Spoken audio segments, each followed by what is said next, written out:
1 अप्रैल 2022 से भारत सरकार के द्वारा नई शिक्षा नीति 2020 को लागू किया गया है। आपको बता दें कि नई शिक्षा नीति 1986 की शिक्षा नीति की जगह पर लागू की गई है। नई शिक्षा नीति 2020 के अंदर 3 साल से 18 साल तक के बच्चों को शिक्षा का अधिकार कानून 2009 के अंदर रखा गया है। नई शिक्षा नीति का उद्देश्य सभी छात्रों को उच्च शिक्षा प्रदान करना है। आइए जानते हैं नई शिक्षा नीति के तहत क्या कुछ बदलाव किया गया है। नमस्कार, आप देख रहे हैं विजन टाइम्स न्यूज़। हाल ही में अभी 1 अप्रैल 2022 से शिक्षा नीति 2020 को भारत सरकार के द्वारा लागू किया गया है और इस नई शिक्षा नीति के तहत क्या कुछ बदलाव हुआ है ये जानने के लिए आज हमारे साथ उपस्थित है दिग्विजय कॉलेज के principal doctor KL Tandekar sir. तो आइए इनसे चर्चा करते हैं। सर, नई शिक्षा नीति के तहत क्या कुछ बदलाव हुआ है पाठ्यक्रम में? भारत सरकार के द्वारा नई राष्ट्रीय शिक्षा नीति 2020 लागू की गई है।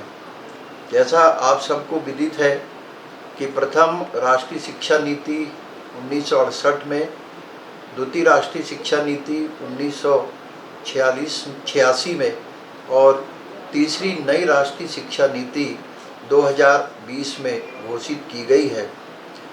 नई राष्ट्रीय शिक्षा नीति पर बहुत विस्तृत रूप से चर्चा करना अभी संभव नहीं होगा, लेकिन मैं इस नई राष्ट्रीय शिक्षा नीति के प्रमुख उद्देश्यों और कुछ मुख्य बातें ही आपके समक्ष रखना चाहूँगा।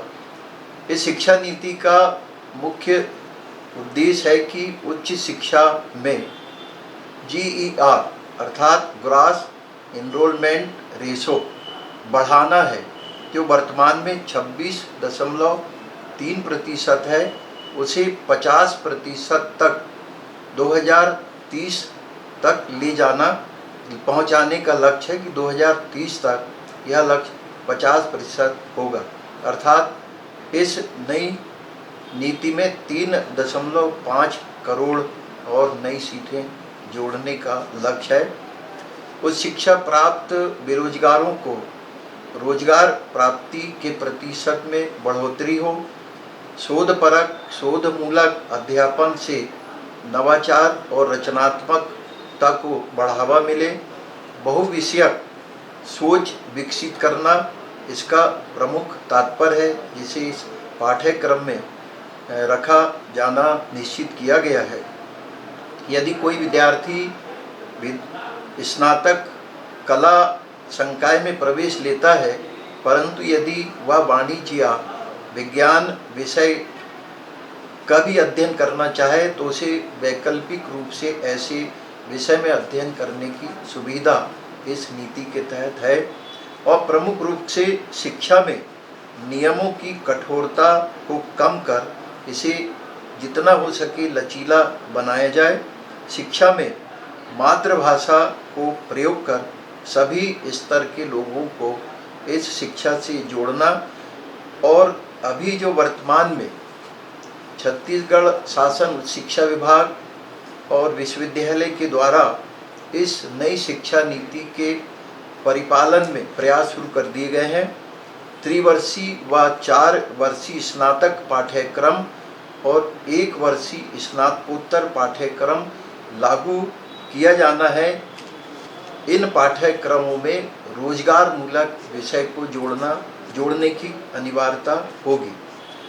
मैं ये अभी बताना चाहूँगा कि नई राष्ट्रीय शिक्षा नीति के तहत उच्च शिक्षण संस्थानों में विशेषकर प्रदेश के 8 स्वशासी महाविद्यालय में इसी सत्र से स्नातक स्तर पर भी सेमेस्टर पद्धति लागू होगी तथा 3 वर्षीय और 4 वर्षीय स्नातक पाठ्यक्रम भी संचालित होने हैं।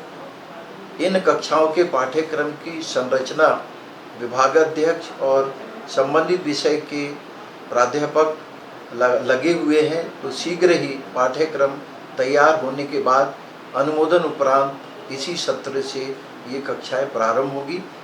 जो विद्यार्थी तृतीय वर्ष में 75 या उससे अधिक अंक प्राप्त करेगा, उन्हें स्नातक चतुर्थ वर्ष में प्रवेश की पात्रता होगी। और जो विद्यार्थी चतुर्थ वर्ष स्नातक पास होगा वही विद्यार्थी 1 वर्ष के स्नातकोत्तर पाठ्यक्रम में प्रवेश की पात्रता रखेगा। ये आने वाले समय में विद्यार्थियों के लिए यह राष्ट्रीय नीति में दिए गए प्रावधान बहुत ही सुविधाजनक तो है ही, साथ ही साथ रोजगार मूलक पाठ्यक्रम को जोड़ देने से यह भविष्य के लिए बहुत उपयोगी होगी। देश में शोध और अनुसंधान को बढ़ावा मिले, इस उद्देश्य से भी इस नई राष्ट्रीय शिक्षा नीति में कई प्रावधान किए गए हैं। नई राष्ट्रीय शिक्षा नीति के पाठ्यक्रम में CBCS choice based credit system LOCF learning outcome based curriculum framework आधारित होगा, अर्थात कोई भी विद्यार्थी अब अनुत्तीर्ण नहीं होगा, किसी भी विद्यार्थी को फेल नहीं किया जाएगा, बल्कि यह पूर्णतः ग्रेडिंग और क्रेडिट पर आधारित होगा। इसमें प्रतिशत की तुलना में ग्रेडिट और क्रेडिट आधार पर किसी भी अन्य संस्थाओं में आसानी से प्रवेश मिल सकता है जहां पर ऐसे पाठ्यक्रम लागू है।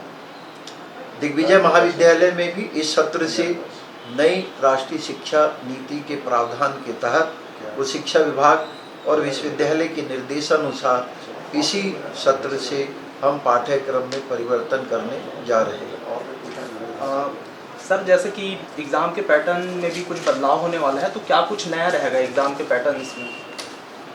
ये नई शिक्षा नीति के तहत अभी स्नातक प्रथम वर्ष में तृतीय और चतुर्थ वर्षीय पाठ्यक्रम लागू हो रहा है। आने वाले समय में और भी जैसे निर्देश शासन से प्राप्त होंगे उस अनुसार इस पर कार्रवाई होगी। सर, आपके नज़रिए से जो नई शिक्षा नीति लागू की गई है, तो छात्रों को और क्या क्या बेनिफिट मिल सकता है? नई राष्ट्रीय शिक्षा नीति से विशेषकर छात्रों को और उनके कैरियर को, उनके भविष्य में रोजगार की संभावनाओं को, स्किल डेवलपमेंट को ध्यान में रखकर यह संरचना हो रही है। मैं समझता हूँ कि आने वाले समय में जब छात्र ये डिग्री प्राप्त करेगा तो अतिरिक्त विषय जो वो ले रहा है, इससे रोजगार की संभावना बढ़ेगी। सर, जैसा कि नई शिक्षा नीति में ये भी दिया गया है कि जैसे कोई साइंस का स्टूडेंट है या मैथमेटिक्स का स्टूडेंट है, वाणिज्य का स्टूडेंट है, तो वो किसी अन्य सब्जेक्ट की भी शिक्षा ले सकता है? बिल्कुल जी, जैसे कि मैंने पहले आपको बताया हूँ कि नई राष्ट्रीय शिक्षा नीति में विद्यार्थियों के ज्ञान में वृद्धि हो, वह अधिक से अधिक विषय की जानकारी ले सकता है। इसलिए उन्हें किसी भी संकाय का विद्यार्थी अन्य विषयों को, अन्य संकाय के कोई भी एक विषय को वैकल्पिक रूप से अध्ययन कर सकता है। ये इसमें प्रावधान है। सर, जैसे अभी जो नई शिक्षा नीति लागू की गई है उसमें जैसे कोई विद्यार्थी मान लो 1 साल पढ़ाई करके छोड़ दिया या 2 साल पढ़ाई करके छोड़ दिया, तो पुराने शिक्षा नीति के अनुसार तो उन्हें फेल घोषित कर दिया जाता था, लेकिन अभी उनके लिए क्या प्रावधान है? नई राष्ट्रीय शिक्षा नीति के तहत स्नातक के 4 वर्षीय पाठ्यक्रम और स्नातकोत्तर, स्नातक त्रिवर्षीय और 4 वर्षीय जो पाठ्यक्रम रखे गए हैं, मैंने कहा कि कोई भी विद्यार्थी अब अनुत्तीर्ण घोषित नहीं होगा, उसे अपना पाठ्यक्रम 6 वर्ष की अवधि में पूर्ण करना होगा। यदि वह 6 वर्ष तक उस पाठ्यक्रम को पूर्ण नहीं करेगा तो वह इस योजना से बाहर हो जाएगा। जी, बहुत बहुत धन्यवाद सर। जैसा कि आप लोगों ने देखा, अभी डॉक्टर KL तांडेकर सर ने बहुत अच्छी तरीके से नई शिक्षा नीति को हमारे बीच रखा है, और जैसा कि हम लोग भी देख पा रहे हैं कि नई शिक्षा नीति के तहत छात्रों का बहुत बेनिफिट होगा। और मल्टीपल सब्जेक्ट जो इसमें लागू किया गया है, पहले क्या होता था, मल्टीपल सब्जेक्ट कोई भी छात्र नहीं ले पाता था, लेकिन अभी वो अपने रुचि के विषय में पढ़ाई कर सकता है। कैमरामैन अभिजीत लारिया के साथ Rahul Ramteke, vision times news.